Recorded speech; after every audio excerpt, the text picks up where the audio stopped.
Yeah. Right, guys, so it's 1 minute past 11. We're looking good to go, so let's get started now. We will be recording the webinar as well, so we can send it around to everyone afterwards in case anyone misses anything. So good morning, everyone, and thanks very much for joining us for our e-commerce email webinar. I'm Natasha, the Marketing and Events Manager here at Space 48, and I'm just here to moderate and gather any questions. So as you can see, the chat functionality at the bottom, we'll be gathering any questions through there, so please do feel free to put them in there as and when they pop up. Now this webinar is for anyone working in e-commerce that aims to increase their revenue through their email channel. And it's a no slide webinar, so don't worry about seeing anything. I know a couple of the guys are camera shy and I prefer you not to look at them. But it's a listen only webinar, so as long as you can hear us, that's absolutely fine. So I'm going to pass you over now to Oliver and Alex to introduce themselves. Okay, I'll give you a wave. Hi guys, I'm Oliver Lees. I'm the head of insight at Space 48. I've been in e-commerce for 14 years now. 7 years client side and 7 years agency side, so I've got a bit of an understanding of both sides of the table. And I've been at Space 48 for just over 6 years. My primary role there is to help customers increase their sales through their various acquisition channels, with email being one of the key ones. Yeah, thanks, Ollie. Hi, everyone, and thanks again for joining us. My name's Alex. I'm a channel manager at Oracle Bronto, and I've been working with SIs and agencies in the e-commerce and email space for about 3 years now, helping those agencies to drive more successful clients by making the most of the email channel.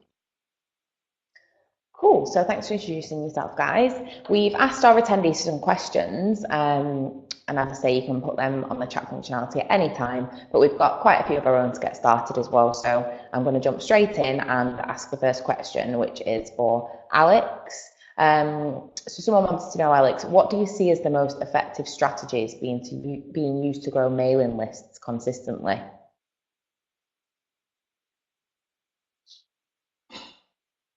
Yeah, really good question. One of the main strategies that we actually advise our clients to use is around pop-ups, and they can actually drive up to 10 times list growth. A lot of people find pop-ups really annoying, and to be honest, they probably are a little bit, but they're actually really effective way to grow lists. So if you imagine that you've got a list of around 25,000 subscribers, being able to grow that to between 62,500 and 250,000 just by using a pop-up can dramatically increase the number of people that you're actually able to market to. And obviously with more people to send that communication to, you of course increase the chances of being able to convert those people. So they're a little bit annoying. They can actually just be a super effective and easy way to get people to convert and grow your mailing list. Probably a good question for you though, Ollie, is around pop-ups. What kind of best practices and tactics have you seen to actually use pop-ups on the website, and any kind of advice on what you shouldn't do? Okay, yeah, that's a really good question. You make a good point about that as well. But just before I jump into my response to that, I've just got an extra question on pop-ups, and just wanted to ask you, Yeah. what are your thoughts on incentivizing pop-ups, to try and increase the volume of data capture? Yeah, that's a good point. I'm going to touch a little bit more on incentives a little bit later on, but you can obviously utilize incentives. You may see that it gets a little bit more traction, and you're able to kind of grow that list out more using an incentive in the pop-up. What we would advise is that perhaps you could A/B test and see if it works for your particular business. See if using incentive works with your client base, so that you can grow that list out. But one of the things that I'm going to touch on a little bit later on is making sure that if you use incentives in pop-ups, making sure that you follow through on that so that you don't lose trust with that client that you've newly acquired. No, that's fair. I agree with that. And in terms of testing, I think going back to the question you asked around, how to best implement pop-ups or best utilise them. I think that because list growth is obviously one of the key ways of consistent results from email activity, the bigger your list is, particularly if it's engaged, the better. We also get feedback that while pop-ups are useful, that they can be annoying. But the way I see it is that every retailer should use them. So in terms of best practice, what we see being most effective is not to be too aggressive. What I mean by that is don't hit them with one as soon as they arrive on the site. That can be quite off-putting. What we typically see is by setting a time delay or waiting until a certain number of page views has occurred per user, it can serve more effectively because they've shown more interest in the site in the first instance. So when you do serve the pop-up, it's likely to have a better engagement or interaction level. Yeah. In addition to this, I think it's important that you make it easy to interact with the pop-up on screen, and also easy if you need to be able to remove it from screens, particularly on mobile devices, because as we all know, Google doesn't like pop-ups affecting user experiences. Cool, that's an interesting one, guys. Timing is definitely an interesting one. I mean, most shoppers will say that they've been on a website and a pop-up comes up straight away and it's a little bit off-putting. But even time delays is interesting. I know myself, I was on a website the other day just shopping for a coat, and I tried, as soon as I clicked on the product and tried to have a look at the picture, a pop-up came up and covered up the product I was trying to look at, which wasn't really the best experience. So timing is definitely one to have a look at, and make sure you test and make sure you look at it and put yourself in the customer's shoes and think, would I like it if the pop-up came up at that particular time? So thanks for that, guys, that's great. So let's move on to our next question. This one's for Ollie.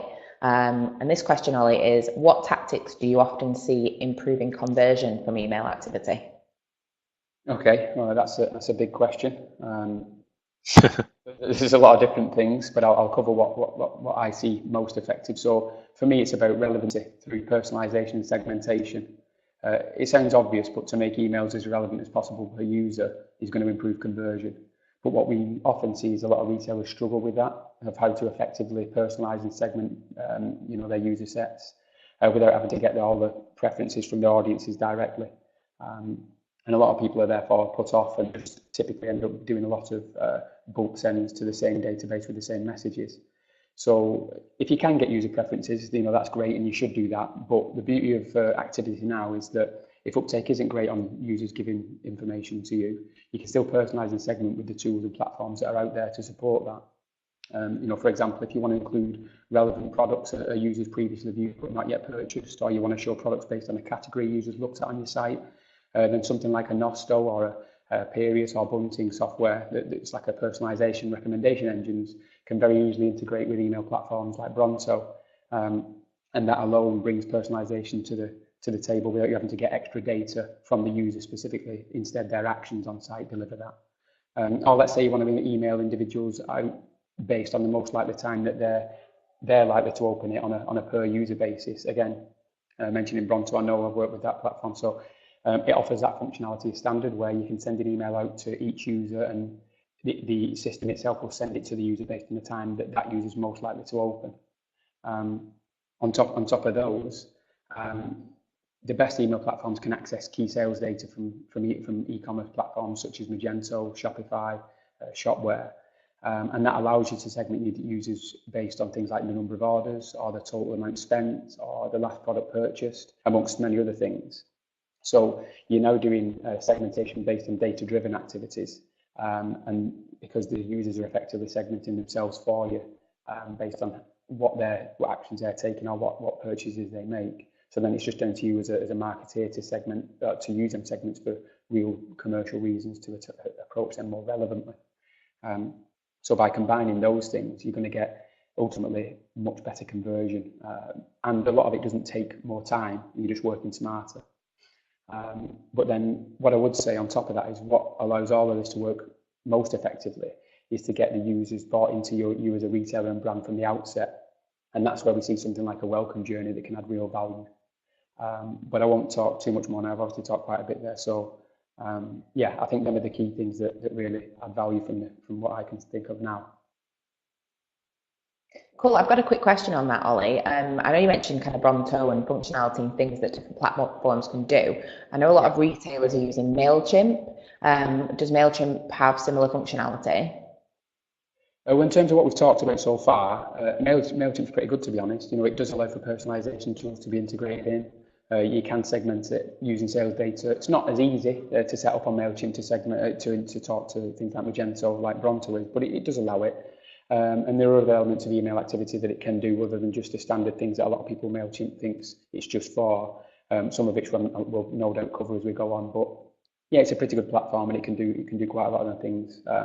Not as well as some of the other platforms though, but it does allow for that. Cool, thank you. Okay. So going back to what I said towards the end of what I was talking about is really that welcome journey piece. I know, Alex, no doubt you'll have experience on this, but what are your thoughts on the welcome journey side of things for retailers? Yeah, no, I completely agree with your points on the welcome series, Ollie. Actually, and one of the easiest things that you can kind of do to immediately encourage people to convert is just implement a welcome series. And actually, not implementing one is kind of a rude way to have someone join your mailing list. They've signed up to your mailings, raised their hands, and said that they'd like to hear from you. So it's kind of recommended that you reach out to that person while they're actually engaged. But welcome series are actually pretty effective as well. They can generate a significant amount of revenue, but also engagement.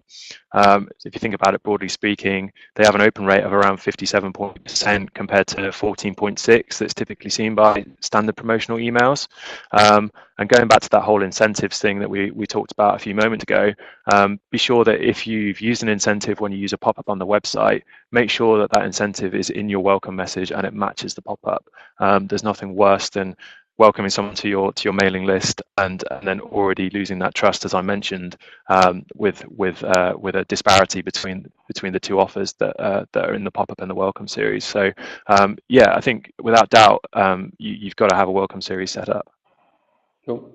Okay, well, I've actually got you've sparked a couple more questions that for myself actually that I've just thought. So Yeah. in terms of a welcome series, then you call it a series. So do you see any best practices of how many steps or how many emails should be part of a welcome journey, and also kind of what type of content should be in them various steps if it's more than just a single welcome email?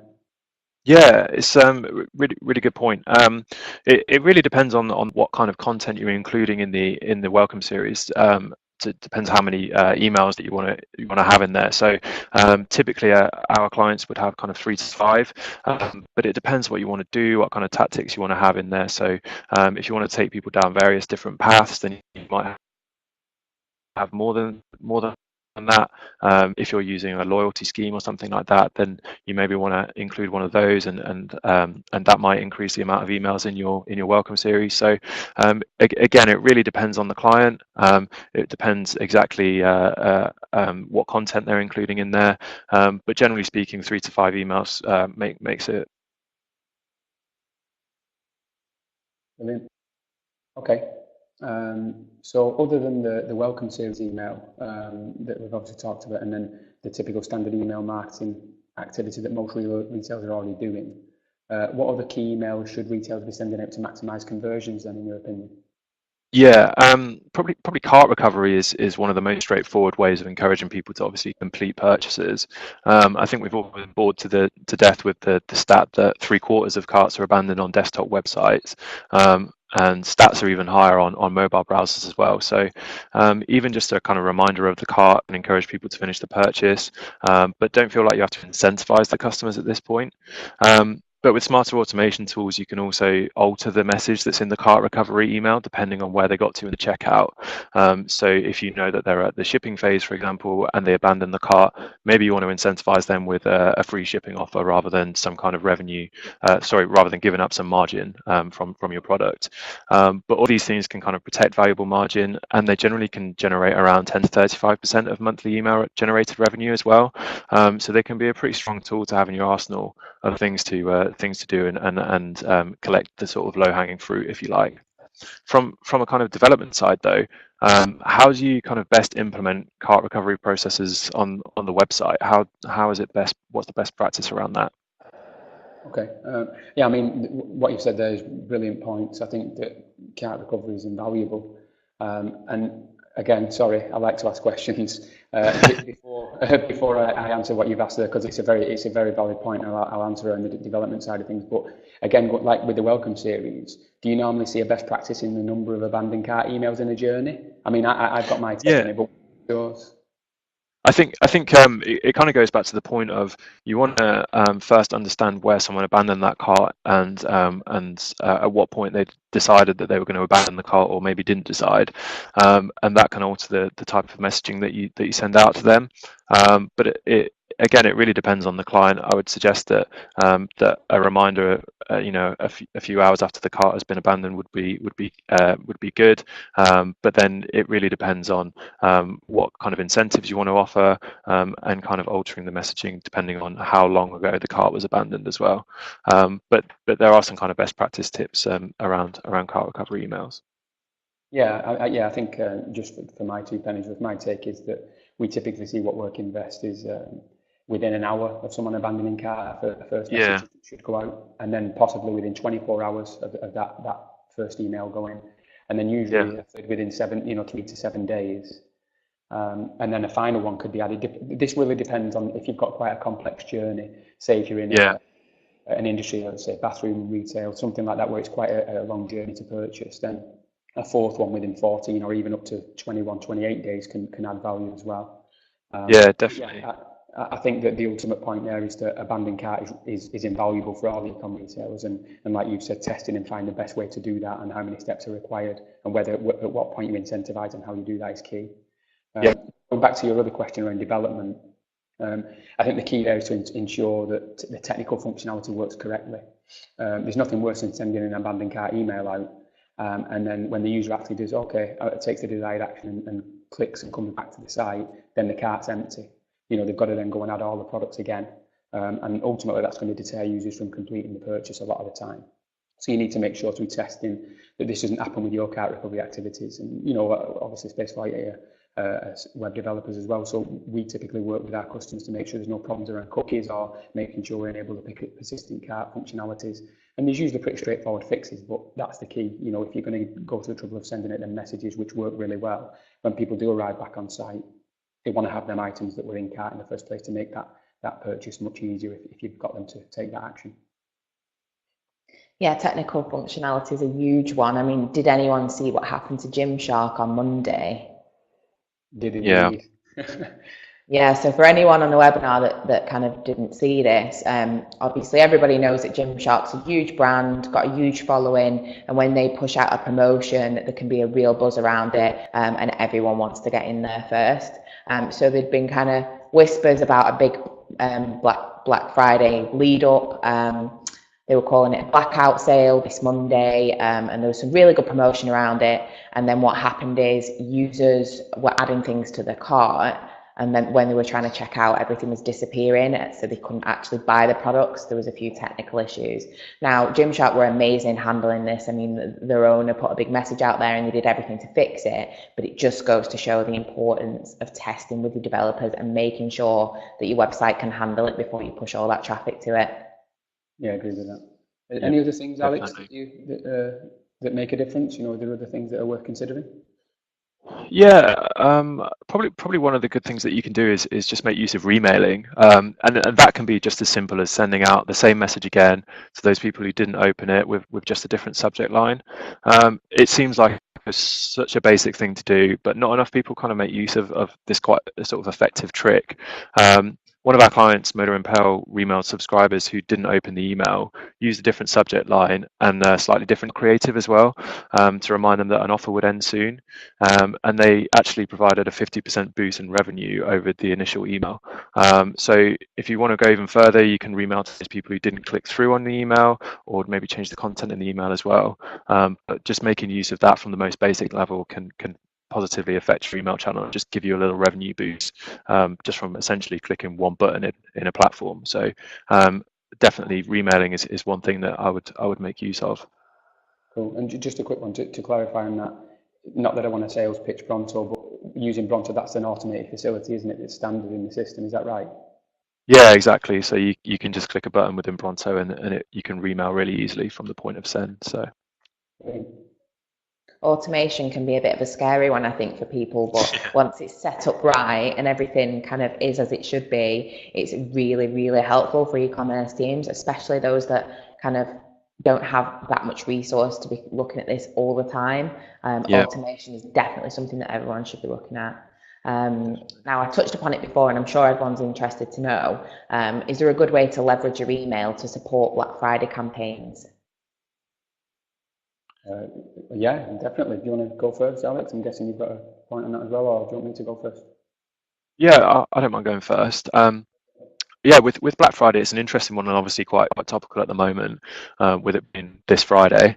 But one of the things that you can do is kind of try and play off your in-store and online channels to encourage footfall into the shop. So that means you can kind of promote healthy sales from both brick and mortar and online too. An example would be using an email to kind of show the nearest store location to shop in. But there's also some great ideas around encouraging people to transact with you early, by offering a limited number of free gift cards for the first 50 customers to shop online or in store, etc. So there's loads of tricks that you can do around Black Friday. I think it's a really fun time just to kind of see everyone's emails coming in and see what they're up to. But great stuff like live stock information in emails, countdown timers, and lightning deals. There's technology to kind of help you do those kind of things. But they're all kind of great tactics to drive up anticipation, but also conversion for your Black Friday emails. And make sure that you're doing the right stuff as well. Yeah, cool. Yeah, I mean, I definitely agree with a lot of that. I think to support that and further it, the points I would make is around the messaging from more of a marketer perspective around urgency and scarcity. I mean, you touched on the countdown stuff, but what email's great at is you're getting into people's inboxes and you're reminding them that it's the last few items remaining or whatever it may be, or you're reminding them that there's only a few days left or a few hours left. And I think that the ability that email offers to provide them kind of key messages around a time like Black Friday or any kind of promotional time, Christmas is coming up not long after Black Friday and people will be doing the same kind of things then. And so, reiterating that urgency and that scarcity always works very well via email around promotional periods and definitely around Black Friday.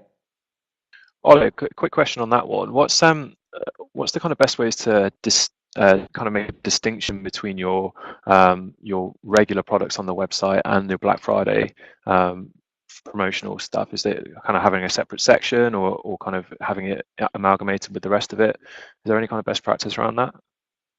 That's a really good question. There are a few different practices. I mean, I think that from a web perspective, you've got things like overlays that can appear on product listing pages. You can have, like you said, separate sections that are the Black Friday section. A lot of people use it like almost subsections. They'll have wayfinders where they've got a Black Friday section on the whole of it. And then they'll have subsections if it was fashion for men and women and kids as an example, and there's all those sub areas of Black Friday deals, which is separately useful for optimizing for SEO where you're getting found for certain keywords, but it's that kind of thing where it's easy to navigate through the deals, whether it's separate sections or it's easy to see what products are a part of that deal through overlays in the product listings or overlays of product pages. That's key.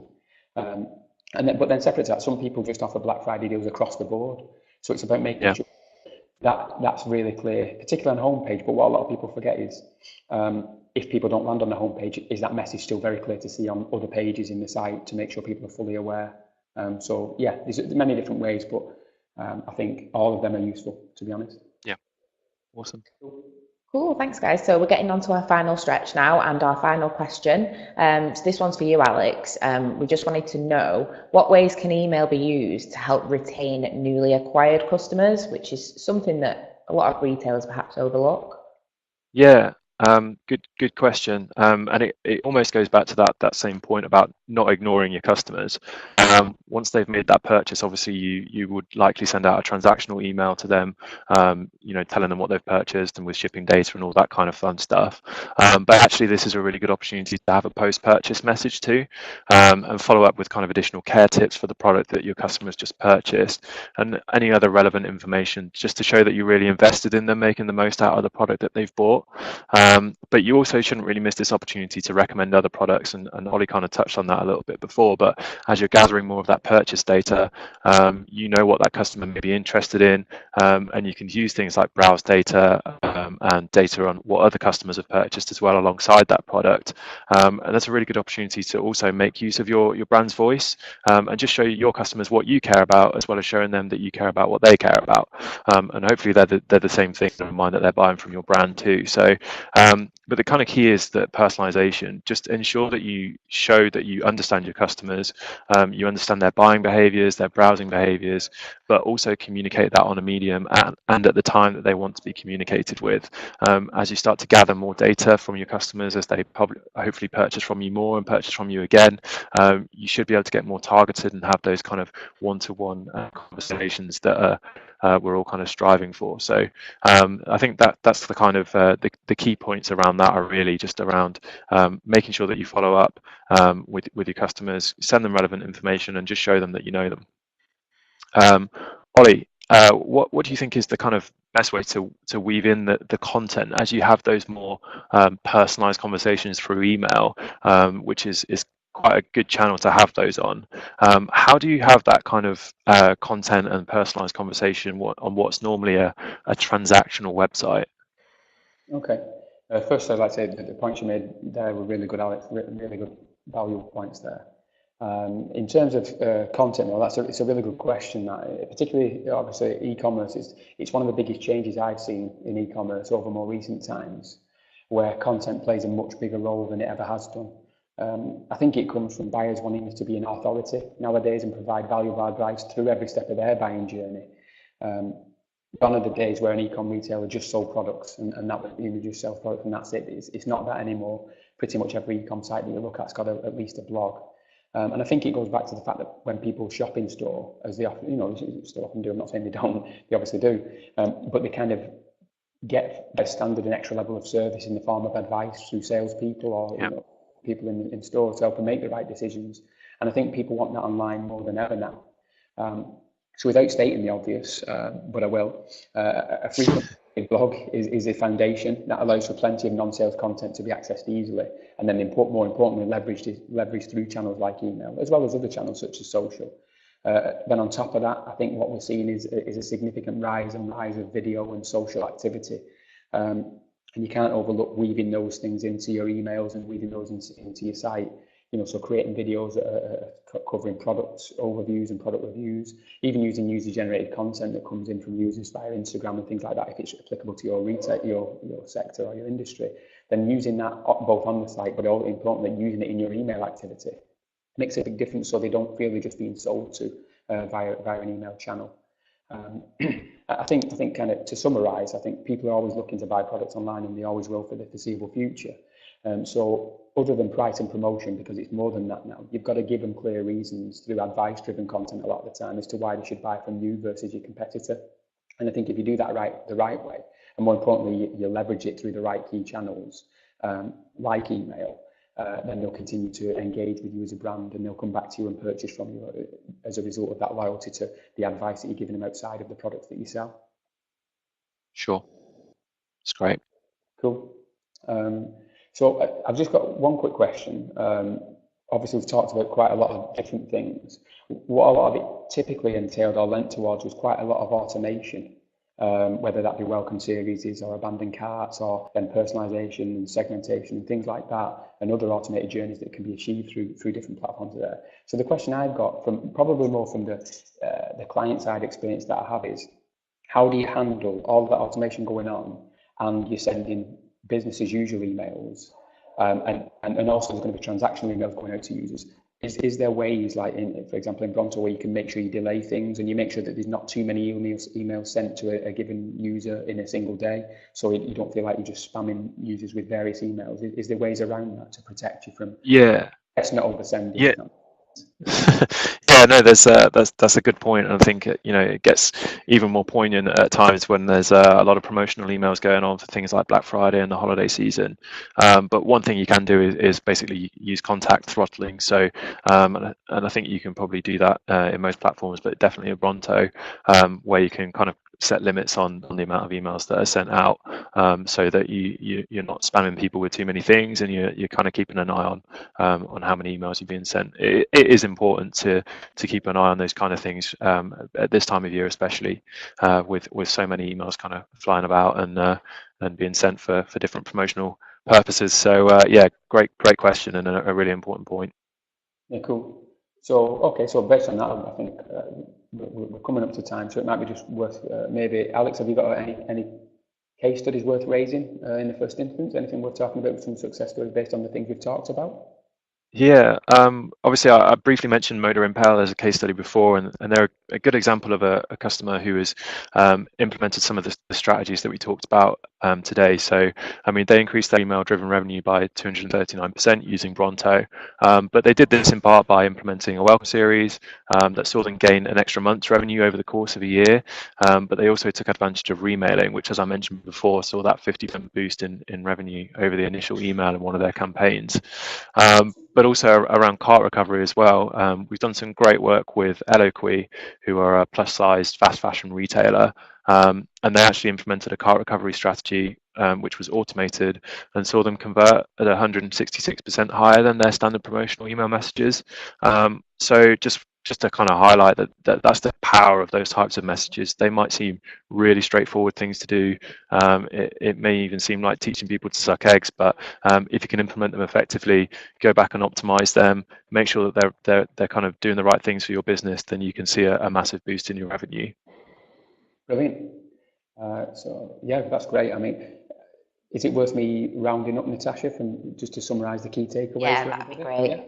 All right.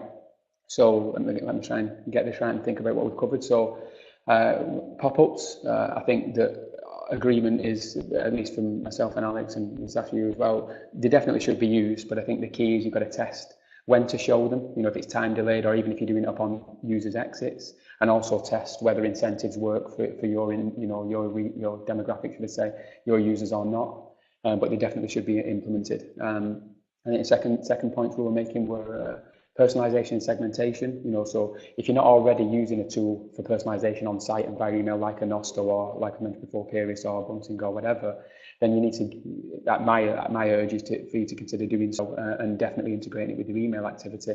And also make sure you can connect your email platform with your e-commerce platform to enable data-driven segmentation. That for me is really important.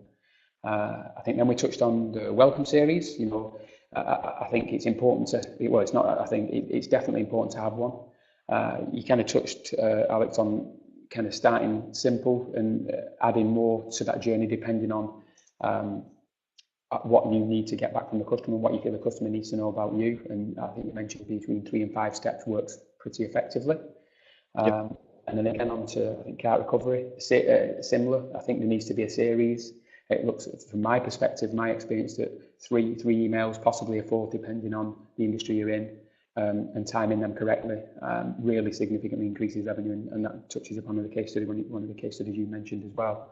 Then there was remails, really easy to do in platforms like Bronto. And so setting that up and enabling an automated remail when people don't open the initial email you've sent definitely helps boost sales and revenue. I've seen that for myself. And then we talked about content, and you know, I know that most of you will already be producing content, so it's about making sure you make use of that through email and using email as a vehicle to maximize its exposure of the content. So it's not always about sales, and that's a plus. And as Alex said before, it shows a deeper level of understanding to your users when you're giving them relevant content based on their previous actions, or supporting purchases based on advice-based content of what they've purchased. And I think a final point, it goes back to what we've talked about throughout, is the testing of a lot of this. There isn't definitively a right way to do all of these things. It will depend on what you sell, what industry you're in, what your users act and what demographic they are. But testing is key. Even something we didn't touch on, which is to a certain extent quite basic, but testing subject lines, testing different split tests of content and things like that, they're important too. But I think testing is key throughout all of this as well. So that rounds everything up effectively. Is there anything else? Thanks, Ali. So I think the kind of key takeaways, just to summarise in a one-liner that I got from this, is don't ignore your customers and kind of do the simple things first. Start small and kind of don't just go the whole hog and automate everything straight away. Start with the little things and build from there. So thanks very much, Alex and Ollie. We really appreciate your time, and there's been some great insights on there. We've not had any questions coming through the chat panel. I know everyone hates public questions. That's why I've put Alex and Ollie's emails on our holding slide, so you can drop them an email, get in touch directly. I'll also send a recording of the webinar out afterwards, and just reiterate those contact details. So thanks everyone for joining us, and do feel free to give anyone a shout if you've got any questions. Awesome. Thanks a lot, guys. Thanks, everyone. Cheers. Bye-bye. Bye.